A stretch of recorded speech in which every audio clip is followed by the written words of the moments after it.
Hello everyone. Today our topic is Nernst distribution law. आज हम क्या पढ़ेंगे? Distribution law.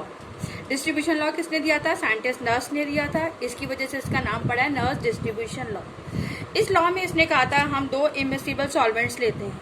वो सॉल्वेंट लेते हैं जो आपस में डिजॉल्व नहीं होते, लाइक बेंजीन एंड वाटर ले लिया.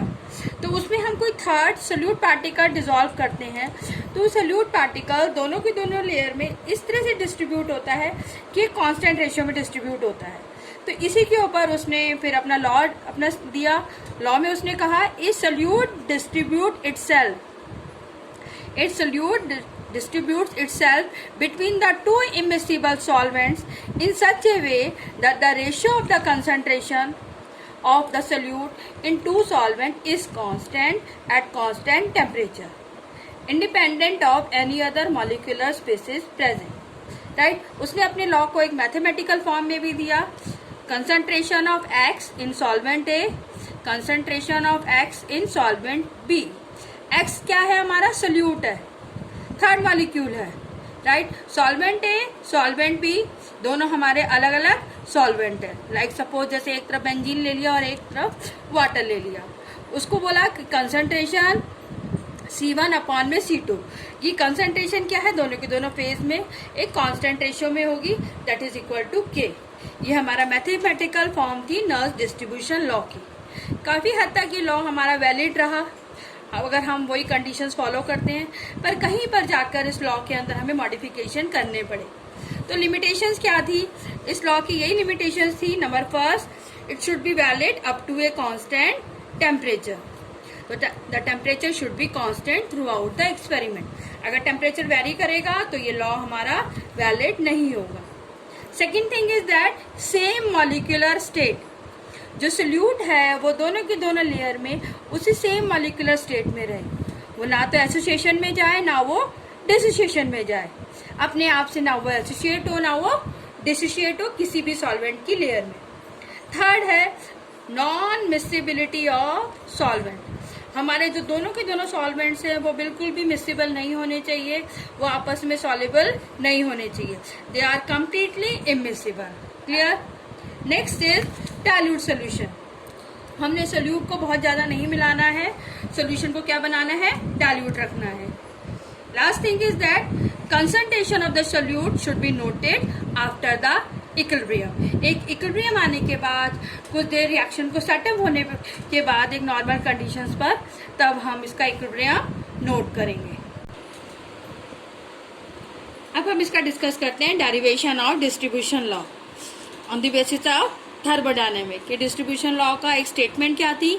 अब इसको डेरिवेशन और देख लेते हैं. इसका वही सेम कंडीशन है. सोल्यूट एक्स हमारा क्या है? दोनों के दोनों लेयर में एक कांस्टेंट रेशियो में डिस्ट्रीब्यूट हुआ है in phase 1 in phase 2. Now their chemical potential of the solute in two solvent will be designated as μ1 and μ2. Right? अगर हमारे दोनों के दोनों फेसेस क्या है? इक्विलिब्रियम में है, एक इक्विलिब्रियम सेटअप हो गया है, तो μ1 इज इक्वल टू μ2. क्लियर? ये नेक्स्ट इक्वेशन है, ये हमने थर्मोडायनेमिक्स पे ली है. वहाँ क्या होता है? μ1 is equal to μ0 plus RT log A. μ0 क्या है? This is the standard chemical potential and A is the activity of the solute. R is the constant and T is the constant. If we know μ1 is equal to μ2, so in both the cases μ1 is equal to μ1 naught plus RT log A1, μ2 is equal to μ2 naught plus RT log A2. As we know μ1 is equal to μ2, एक equilibrium setup हुआ है, solute दोनों ही phase में equally distribute हुआ है, तो उनकी हमारी कंसंट्रेशन भी C1 is equal to C2 है, तो केमिकल पोटेंशियल भी μ1 is equal to μ2 होगा. हमने सेम अब उसको भी इक्वल कर दिया है. μ1 naught plus RT log A1, μ2 plus RT log A2. इसको हमने और सिंप्लीफाई करने के लिए μ1 को इधर ले आए, माइनस कर दिया है, और A2 नीचे पहुंच गया है, RT log A2. क्लियर? ऐसा हमें पता है μ2 माइनस μ1. अगर ये दोनों के दोनों हमारे इक्वल हैं, μ1 इज इक्वल टू μ2 है, तो उनके स्टैंडर्ड केमिकल पोटेंशियल भी क्या होंगे? इक्वल होंगे. जब इक्वल होंगे तो उसे हमने कांस्टेंट बना दिया है. तो at constant temperature μ1 naught and μ2 naught is constant. R as you know is also a constant. तो बचा क्या, A1 अपॉन में A2 इज कांस्टेंट। ये हमें किसने कहा था, डिस्ट्रीब्यूशन लॉ ने कहा था कि C1 upon C2 is constant, right. तो हमारी एक्टिविटी भी दोनों की क्या होगी, कांस्टेंट होगी। Now if the solution are dilute, अगर हमारा सोल्यूशन डाइल्यूट है, their activities may be replaced by their concentration. C1 upon में C2 is constant. This is the distribution law. यही हमारा क्या था, डिस्ट्रीब्यूशन लॉ था। Now this is the mathematical derivation of distribution law. I think it is clear to you. Now in third phase we have discussed the application of distribution law. वैसे तो ये after the modification of distribution law हमें discuss करनी चाहिए थी, but in brief I tell you the application of distribution law. पहली application क्या है, determination of solubility of solute, right. When the solute is added in excess, अगर हमारा solute ही दोनों लेयर में excess में ऐड हो जाएगा तो their concentration will be equal to their solubility। अब हम concentration of solute ना लेके क्या लेंगे, solubility लेंगे। C1 upon C2 is equal to S1 upon में S2 is K, right। इसके बेस में न्यूमेरिकल आते हैं, हम लोग सॉल्व कर सकते हैं। Second, to determine the extent of association. अगर हमारी दोनों की दोनों लेयर्स पर कहीं पर भी हमारा मॉलिक्यूल X एसोसिएट हो जाता है, right, N molecule of X combine to form XN, तो उस केसेस पे हम इस वाले डिस्ट्रीब्यूशन लॉ से उसे कैलकुलेट कर सकते हैं। तो C1 concentration in phase 1, C2 in phase 2, but here n molecules can combine to form xn। तो इसकी हमने nth पावर ले लिया, nth रूट ले लिया, इज इक्वल टू k। तो इस इक्वेशन से हम C1 या C2 को कैलकुलेट कर सकते हैं in case of association. But in case of dissociation, determination of dissociation, alpha is the degree of dissociation. Solute हमारा किसी भी लेयर में एसोसिएट या डिसोसिएट हो सकता है। यहाँ पर मैंने C2 वाली लेयर में या सेकेंड लेयर में ही हमने डिसोसिएट किया है, तो C1 upon C2 is 1 minus alpha is equal to K। तो हमारा डिस्ट्रीब्यूशन लॉ क्या बन जाएगा, C1 अपॉन में C2 1 minus alpha is equal to K। अगर हमारा फर्स्ट लेयर में वो डिसोसिएट होता है तो 1 माइनस अल्फा हम ऊपर रखेंगे, क्योंकि अल्फा क्या है, degree of dissociation. Complete molecule 1 है और उसमें से कितना हमारा डिसोसिएट हो गया है। नेक्स्ट इंपॉर्टेंट इसकी एप्लीकेशन है solvent extraction. Clear, greater the distribution ratio, greater will be the amount of extraction in any one operation. जितनी उसकी डिस्ट्रीब्यूशन रेशियो होगी, 1 होगी, 2 होगी, 3 होगी, 4 होगी, उतना ही ज़्यादा हमारा अमाउंट हम उसको एक्सट्रैक्ट कर पाएंगे। इसी तरह हम एक मैथमेटिकल एक्सप्रेशन से सॉल्व करते हैं। यस, इन सॉल्वेंट एक्सट्रैक्शन के केस में अगर हमने solute A is present in 100 cc water and 100 cc benzene, जो हमारे दोनों इमिसिबल सॉल्वेंट्स की लेयर हैं, एक क्या है वाटर की और एक क्या है बेंजीन की है। क्लियर, इसके अंदर हमने सोल्यूट मॉलिक्यूल डिसॉल्व किया है। तो according to distribution law, K is equal to concentration of A in benzene upon में concentration of A in water.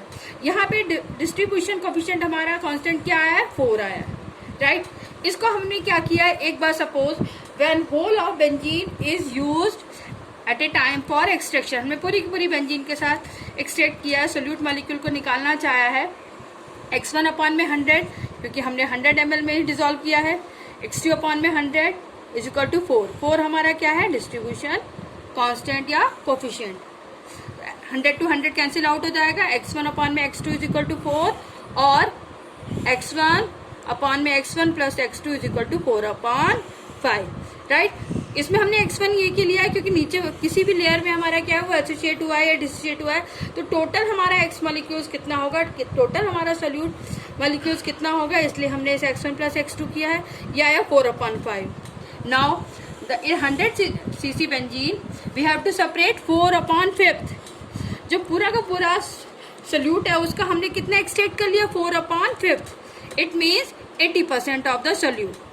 अगर हम पूरा का पूरा 1 टाइम में एक्सट्रैक्ट करते हैं, we have to extract only 80% of solute. If but in second case, in 100 cc of benzene, 2 successive extraction using 50 cc each time। हमने इस बार 2 बार किया है, पहली बार 50 सीसी लिया, 50 ml बेंजीन लिया, अपॉन में x2 upon 100 is equal to 4। इसको solve किया तो ये आया 2/3। 50 सीसी लेने पर हमने कितना एक्सट्रैक्ट किया, 2/3। पूरा हमने 100 लिया था तो किया था 4/5, राइट। तो इस एक्सट्रैक्शन में 2/3 करते हैं तो ये आता है 66%। कितना एक्सट्रैक्ट होता है, 66%। 66 कितना हो गया, बाकी रिमेनिंग कितना रह गया, रिमेनिंग रह गया 1/3। 2/3 तो हो गया एक्सट्रैक्ट सोल्यूट, बचा कितना है 1/3। 1/3 means 33.4 is retained, is balance. इसको हम सेकेंड स्टेप में फिर करेंगे एज इट इज सोल्यूशन में से। In second extraction 50 CC benzene is again used. तो इसको जब हम सॉल्व करते हैं इसी तरीके से, तो जो 1/3 बचा था उस 1/3 का फिर हमने 2/3 एक्सट्रैक्ट कर लिया है। जो 1/3 बचा था, 2/3 हो गया था फर्स्ट केस में, उस 1/3 का भी 2/3 हमारा 50 सीसी बेंजीन लेने पर ही एक्सट्रैक्ट हो पाया है। तो ये कितना बन जाता है, 2/9 of the original amount, right. Now in both the cases, पहले केस में हुआ जब 50 सीसी लिया था 2/3, दूसरे केस में जब 50 सीसी लिया था तो हुआ 2/9। तो दोनों बारी में, दोनों टाइम्स में हमारा कितना बन गया, 8/9। इसको सॉल्व करेंगे तो 8/9 means 88.9% of original amount of solute is extracted. Clear. जब 1 स्टेप किया था तो वो 80% आया था, बट अगर इसी को मैंने 2 स्टेप्स में किया है, 50 सीसी बेंजीन से मैंने एक्सट्रैक्ट किया, उसमें कितना सोल्यूट प्रेजेंट था, फिर दोबारा रिमेनिंग का किया तो टोटल आया 88.9। तो it is clear if 2 stage extraction is more efficient, हमारे लिए वो ज्यादा फायदेमंद रही है, मोर एफिशिएंट रही है। It means 4 to 5 extraction operation will still more effective. अगर हम इसके जितने स्टेप्स बढ़ाते जाएंगे, हम नियर अबाउट 99% अपना सोल्यूट को एक्सट्रैक्ट कर पाएंगे। I think it is clear to you कि डिस्ट्रीब्यूशन लॉ है क्या उसकी लिमिटेशंस हैं, क्या उसकी एप्लीकेशंस हैं। Thank you so much.